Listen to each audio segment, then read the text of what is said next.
How are you doing today, my lazies? This segment of the What If Naruto series is going to be a very interesting one. Topic of contention will be, what if the other Otsutsuki breeded on Earth? I'll go over several different instances from Ishiki to Momoshiki, Kinshiki, and even Udashiki. So let's dive in.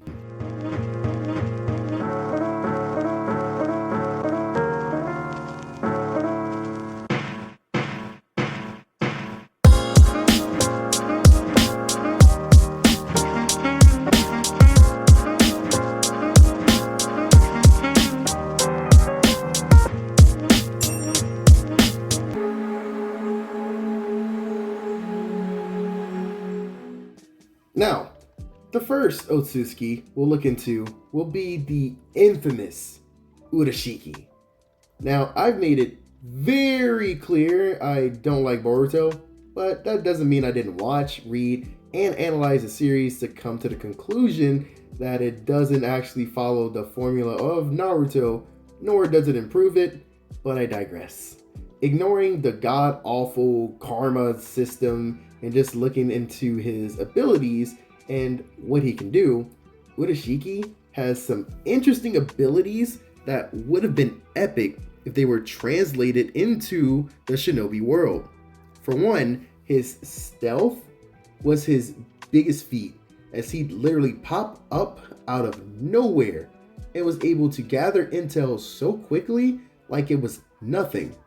His other ability was his six paths tool, the fishing rod, that could pull chakra out of anyone and copy their ability.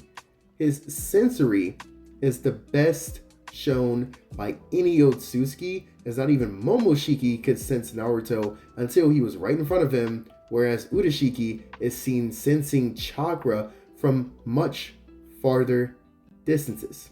That can imply he has a Byakugan that is on par or stronger than the Kaguya we saw in the war.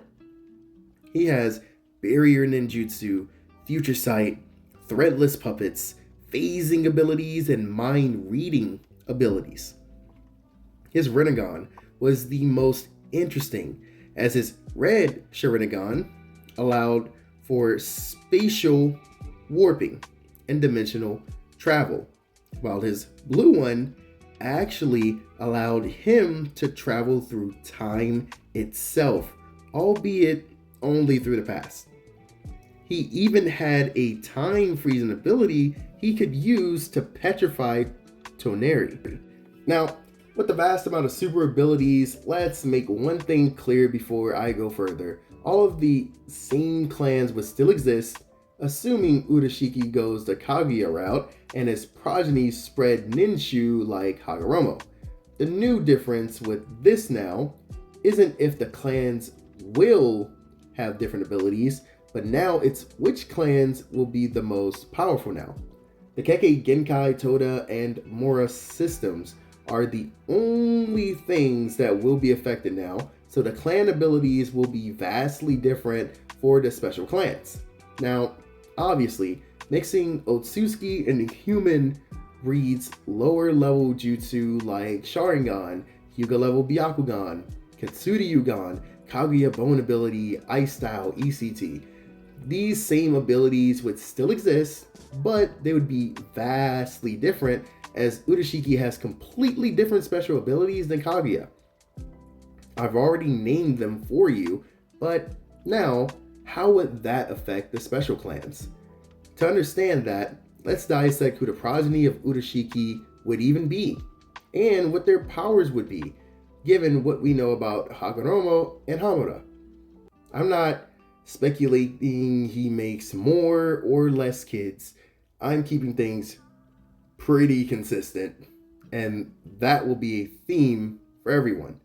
Make your own fanfics if you want to explain different combos and scenarios or even genders.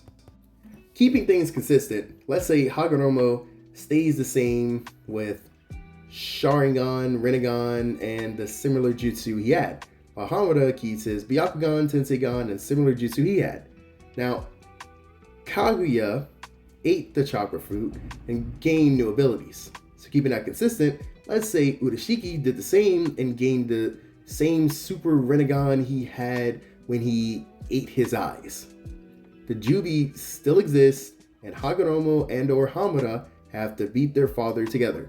Now things will be a bit different now, as Hagoromo will have his father's future sight ability, albeit to a lesser degree, and Hamura might have a much more powerful Byakugan, considering Urashiki was slightly or significantly stronger than Kaguya, and his mutation might evolve the Byakugan, considering he has mind reading or mind control abilities like Kaguya, and there's a spatial and temporal travel ability linked to his eyes as well. I don't know if spatial and temporal travel abilities will be only Hagoromo, but for the sake of equalization, let's say it stays pretty consistent with what happens in the original series. That means Hamura goes to the moon, the 9 Biju are born, Sage Mode is discovered, and the series continues like normal. This means that the Tenseigan could be significantly stronger for Toneri now, as he gets a 6-pass boost with the genes of a much more powerful Otsutsuki, and Hagoromo has Ashura and Indra. Now, the family trees get a bit complicated, as, again, the clans pretty much stay the same, but now the Uchiha clan have even more broken abilities with their Sharingan, while the Senju could potentially get a boost as well.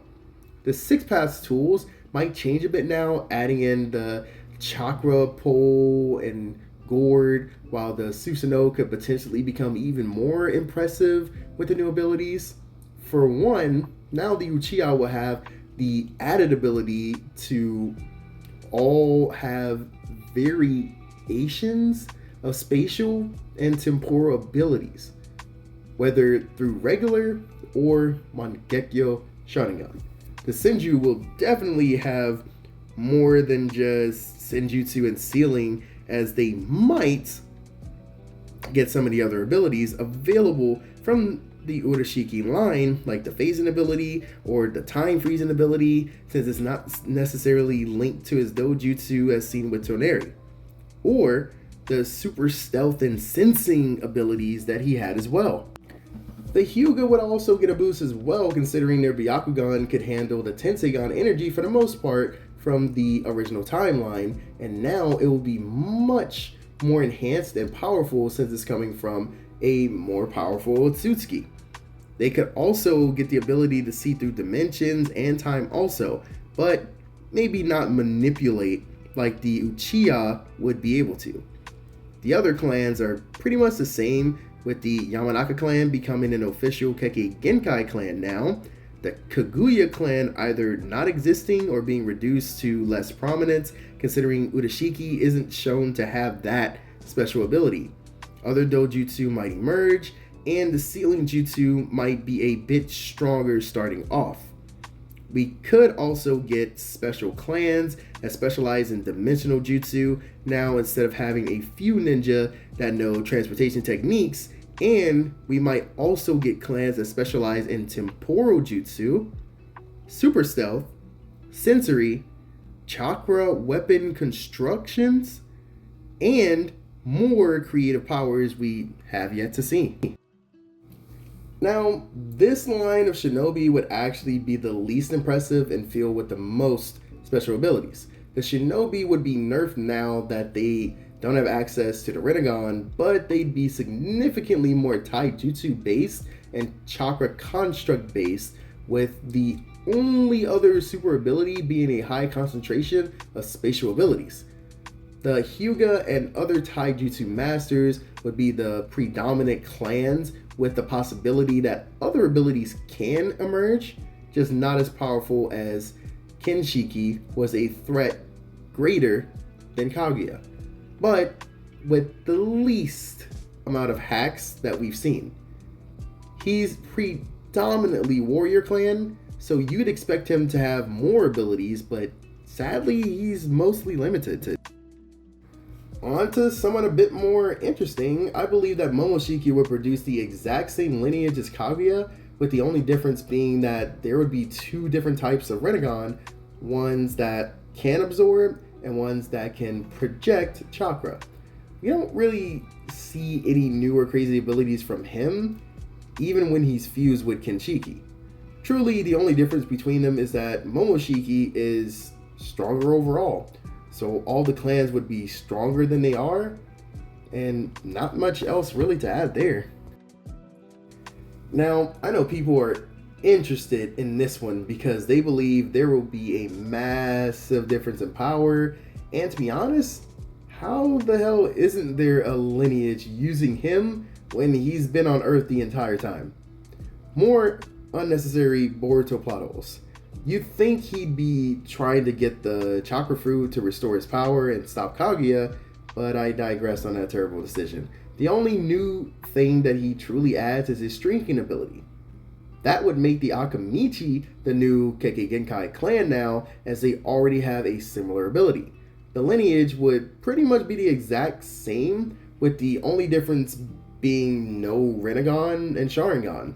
But we'd get variants of his dojutsu and more spatial abilities, since there will be someone like Orochimaru who eventually tests the limits of the ability and does some Ant-Man or Atom from DC type things and discover the quantum verse to create new powers and control more than just time and space. The Hyuga would also not exist since he doesn't have a Byakugan, but the other clans would get a massive boost in power. You're probably wondering, why was Urashiki the only one really worth mentioning? And to that, I point back to the same thing I've been ranting about. Boruto didn't improve the formula, it made its own, and it still doesn't work. Are there redeemable parts? Obviously. Nothing is entirely trash or entirely good, but this definitely has significantly more bad than good. Urashiki was the only actual creative new Otsutsuki, and I feel as though Kishimoto wrote himself into a corner, giving every single power to Kaguya and Hagoromo. It literally made it harder to make new enemies, and even as cool as the Urashiki timeline would have been, it's nothing we haven't already seen the others do. Yes, I'm a certified Boruto hater, but I am objective enough to look past bias for the most part. Check out my BG Hollow series where I actually expand and improve the Naruto formula more organically while adding my own twists to show that a new power system can be added without making the old one obsolete. Like, share, subscribe, and until next time, stay lazy.